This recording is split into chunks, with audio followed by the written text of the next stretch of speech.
ഇതാണോ സ്വർഗം? നിങ്ങൾ സ്വർഗം കണ്ടില്ല? നിങ്ങൾ ആ സൈനുവിന്റെ പൊരൊന്ന് പോയി കണ്ടുക്കോ. ഏത് സൈനു? ഞമ്മളെ തെക്കേക്കാട്ടിലെ സൈനു. അന്റെ കൂടെ പഠിച്ചോളോ? ആ മൂക്കട്ട് ഒലിപ്പിച്ച് സദ്യ കൊടുക്കാണ്ട് സ്കൂളിൽ വരുന്ന ഓളില്ലേ, ഓളെ പോര തന്നെ. ഓഞ്ചറബേ അന്ന് പൊരക്കൂടലിന് പോയിട്ട് എന്റെ തലട്ടം തിരിഞ്ഞുപോയി. 10-18 കൊല്ലായി ഓളെ കെട്ടിയോ മെഹബൂബില്ലേ, ഓൻ ഗൾഫിൽ നിന്ന് അധ്വാനിച്ച മുഴുവൻ അപ്പോരയിലുണ്ട്. ചെറബേ ഞാനായിട്ട് പോയപ്പോണ്ടല്ലോ നന്ദിലത്ത് ജീമാട്ട് ചെന്ന പോലെ ആയിപ്പോയി. അതാണ് സ്വർഗം, അല്ലാണ്ട് ഇതല്ല.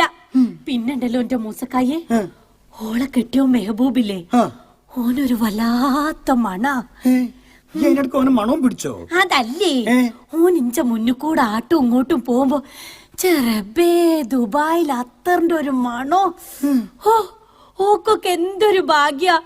ഓന്റെ ഒപ്പരം കിടന്നുറങ്ങുമ്പോ പൂന്തോട്ടത്ത് കിടന്നുറങ്ങണ മാതിരി ഉണ്ടാവും. അനക്കിപ്പോ ഇവിടെ എന്താ ഒരു കുറവ്? അല്ലോ ഇവിടെ എന്തേത്താ മീൻചാപ്പ കിടന്നുറങ്ങണ മാതിരി ഉണ്ടാവും. ഉണക്ക മത്തീന്റെ ചീഞ്ഞ മത്തീന്റെ നാറ്റോ.